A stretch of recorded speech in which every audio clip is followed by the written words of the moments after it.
Bonjour et bienvenue dans Archi Urbain, l'émission qui vous parle d'architecture et d'urbanisme. Au menu de cette émission, je vous emmène rue Fossé-au-Loup pour vous parler de l'ancien siège de la CGER. Le bâtiment Chambon a été racheté il y a quelques années d'ici par Immobel et a été entièrement rénové par les bureaux d'architectes A2RC Architectes et Jasper Seyers.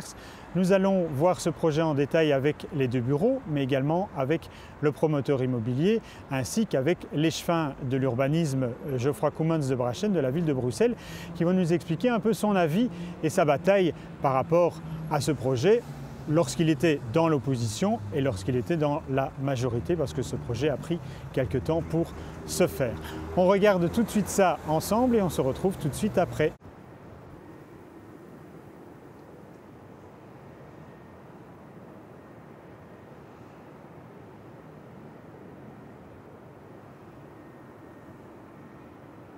Le siège de Chambon était le siège de la Caisse générale d'épargne et de retraite, où tout le monde avait, je pense, à une certaine époque, son carnet d'épargne.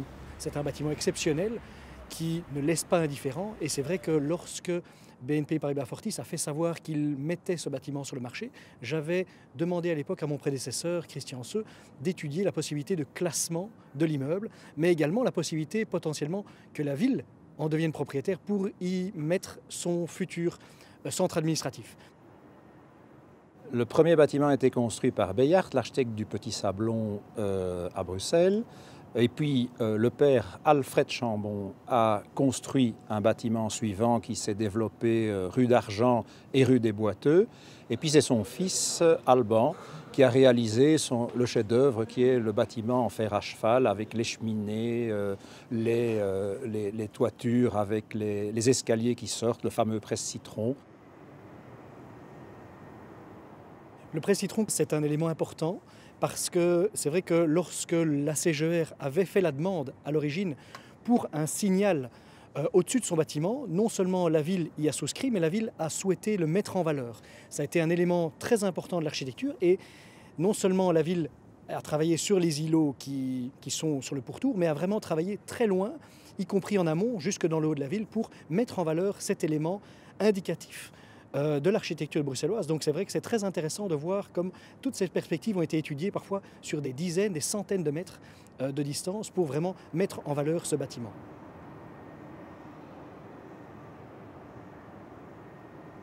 Lors de sa construction, juste après la Deuxième Guerre mondiale, quand on a creusé les fondations de la salle des guichets, quand Alban Chambon a creusé les fondations de cette salle du fer à cheval, a baissé la nappe phréatique et a fait bouger le bâtiment de la Monnaie, qui a fait que la façade arrière de la Monnaie ressemble à la tour de Pise, pour ceux qui regardent attentivement, et se retrouve dans tous les manuels d'engineering comme un effet effectivement de mouvement de la tourbe qui s'assèche dans le sous-sol et qui fait bouger les fondations. Le fils Chambon avait voulu mettre du cuivre sur ses façades. Seulement, il n'avait pas la volonté d'attendre longtemps que le cuivre verdisse. Et il voulait du cuivre vert. Donc la seule technique qu'il a pu utiliser est de peindre son cuivre. Et le cuivre qui est vert là n'est pas du tout un élément minéral qui a vieilli avec le temps. Mais c'est simplement une peinture qui a été ajoutée, qu'on a conservée. Le cuivre en dessous est toujours dans l'état d'origine. Mais comme il voulait cet aspect vert, il l'avait fait peindre, ce qui est assez amusant.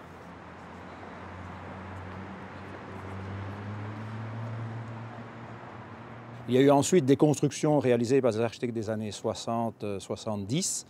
Et quand Immobel, qui s'appelait Olfin à l'époque, a racheté ce siège à la BNP, l'idée a été très vite d'y développer un projet mixte avec beaucoup de fonctions différentes, mais surtout de réouvrir ce bâtiment qui avait toujours été fermé sur la ville, à la ville.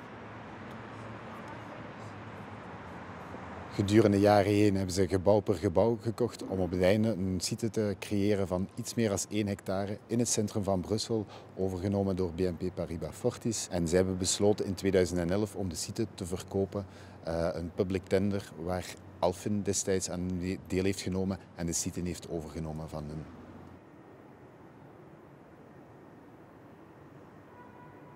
En 2012, après l'obtention du permis, évidemment, je me suis étonné du fait qu'on octroyait des mètres carrés aussi importants. Donc c'est vrai qu'on montait assez bien et nous avions peur de perdre des perspectives entre autres du côté de la place des Martyrs, qui est un élément tout à fait exceptionnel du patrimoine bruxellois.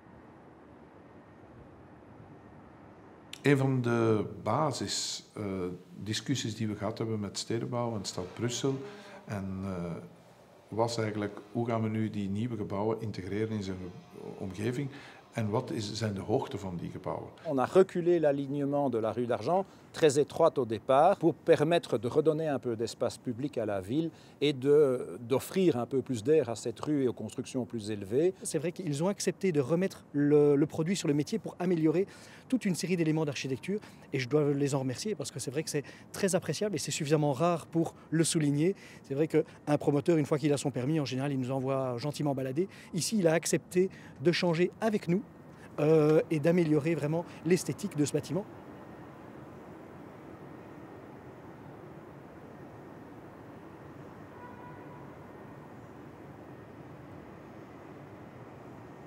Alfen was zich destijds aan het herpositioneren van een pure kantoorspeler naar een gemengde binnenstedelijke residentiële speler ook.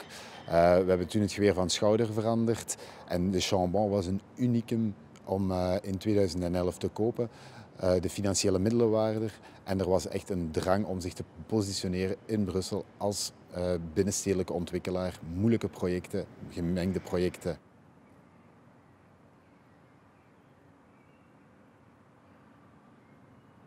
Van het begin af aan wisten we dat we het binnengebied wouden ontpitten om naar die 50.000 vierkante meter te gaan, waar rond zich 9 projecten gingen vestigen. Het moest een kwalitatieve binnentuin zijn en we hebben dan ook resoluut voor een van de grootste landschapsarchitecten gekozen in de wereld en dat is Martin Wirtz. Een tuin die ongeveer 3000 vierkante meter inneemt van de 1 hectare, dus een belangrijk aandeel, moest de nodige aandacht aan besteed worden.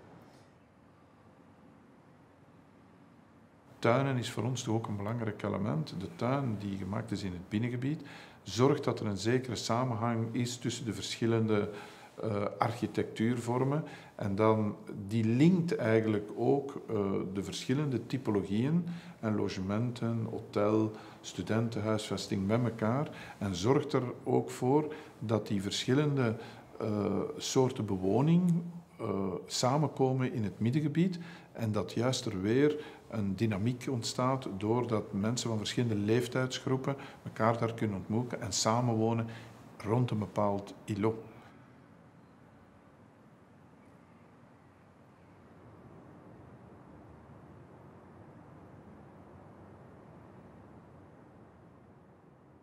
Et donc nous avons pu construire en accord avec la ville de Bruxelles et la région bruxelloise quelques bâtiments plus élevés qui ont permis de compenser d'une part les mètres carrés perdus pour recréer un jardin intérieur et d'autre part d'offrir des vues un petit peu à l'image de ce que les deux Chambon avaient fait précédemment, nous donnant des exemples assez fantastiques avec leur cage d'escalier qui émerge comme celle de certaines tours de villes italiennes.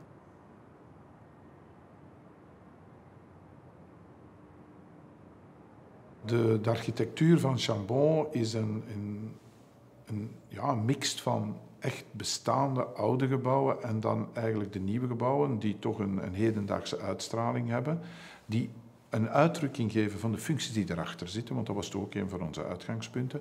Studentenhuisvesting is herkenbaar, je ziet dat is een totaal andere manier van bouwen, ook expressie, dan de logementen. In logementen hebben bijvoorbeeld allemaal grote terrassen. Studentenhuisvesting heeft dan minder. Je hebt daar ook een hotel in zitten met een aantal andere typologieën. Dus Chambon past in een stadswevel door zijn diversiteit aan functies die verticaal naast elkaar gezet geweest zijn en die dan zich ook uitdrukken in de architectuur.